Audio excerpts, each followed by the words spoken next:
Hello दोस्तों। आज मैं आपको वैशाख के महीने में कही जाने वाली गणेश जी की कहानी सुना रही हूँ।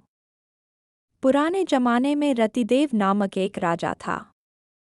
उसके राज्य में एक ब्राह्मण रहता था जिसका नाम था धर्मकेतु। धर्मकेतु की दो पत्नियां थीं। एक का नाम था सुशीला और दूसरी का नाम चंचलता था। दोनों पत्नियों के विचारों एवं व्यवहार में बहुत अंतर था।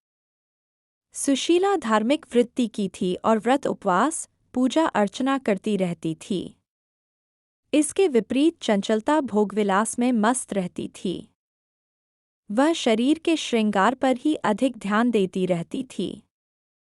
किसी व्रत उपवास या पूजा अर्चना से उसका कुछ लेना देना नहीं था। कुछ दिनों बाद धर्मकेतु की दोनों पत्नियों के संतान हुईं। सुशीला के पुत्री हुई और चंचलता ने एक पुत्र को जन्म दिया। चंचलता सुशीला से कहती रहती थी, सुशीला, तूने इतने व्रत उपवास करके अपने शरीर को सुखा लिया, फिर भी तेरे लड़की हुई।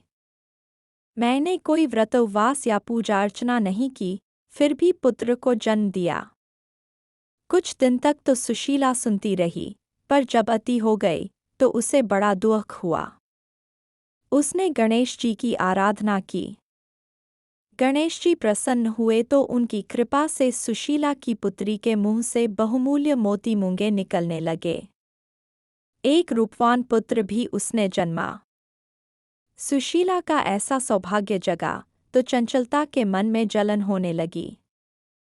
उसने सुशीला की बेटी को कुएं में गिरा दिया, पर सुशीला पर तो गणेश जी की कृपा थी। उसकी बेटी का बाल भी बाका नहीं हुआ और वह सकुशल कुएं से निकाल ली गई। हे भगवान, जैसे आपने सुशीला पर अपनी कृपा की, वैसे ही इस कहानी को सुनने और सुनने वालों पर अपनी कृपा करना।